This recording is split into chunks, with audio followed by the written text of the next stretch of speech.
Hello. In this lesson, we are going to talk about bootstrapping the Apogee platform. At this point, the installation topology is complete, infrastructure has been provisioned, and prerequisites are in place. It's time to bootstrap the hosts in your cluster. Bootstrapping is the term we use for the first step of the installation process. To bootstrap, you will download and run a script from the Apogee software repository. The script will configure your system to talk to the Apogee software repository you specify. It will also install common base utilities that all Apogee hosts require in order to complete the rest of the installation process. It is during the bootstrapping process that you configure each host to communicate with the default repository at software.apogee.com, your local network mirror of that repository, or a file system location. With our installation topology in mind, let's begin the bootstrapping process. The first step in the process is to download the Bootstrap script from the desired repository. For this demo, we'll be using the repository hosted by Apogee at software.apogee.com. In your environment, you may be pulling the script from your local mirror.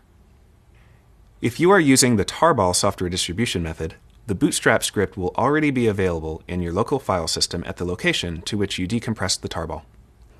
Here, we're downloading the Bootstrap script to /temp/apogee using the curl command. Note the version string embedded in the file name. Each release has its own Bootstrap script, so be sure to download the right script for your desired release. We'll discuss the Apogee Edge for Private Cloud release cadence and versioning in a later course. The next step is to execute the Bootstrap script. You can either make the script executable or prefix the script path with bash, as shown here. Arguments to the script vary, but if you're using the Apogee-hosted repository at software.apogee.com, you'll need to provide at least the Apogee user argument.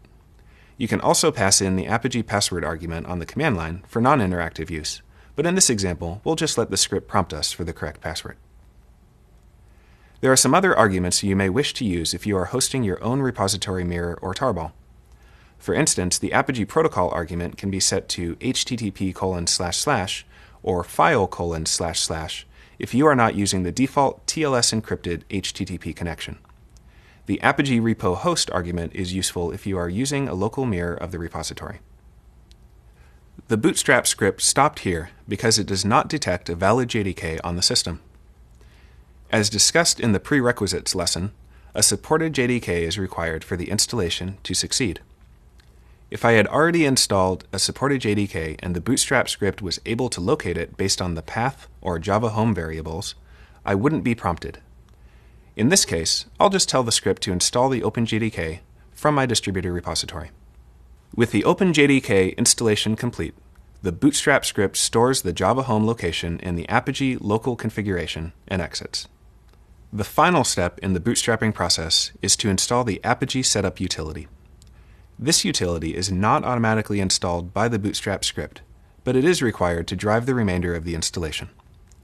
To install the utility, run apogee service apogee setup install. At this point, we have successfully bootstrapped the first host in the cluster.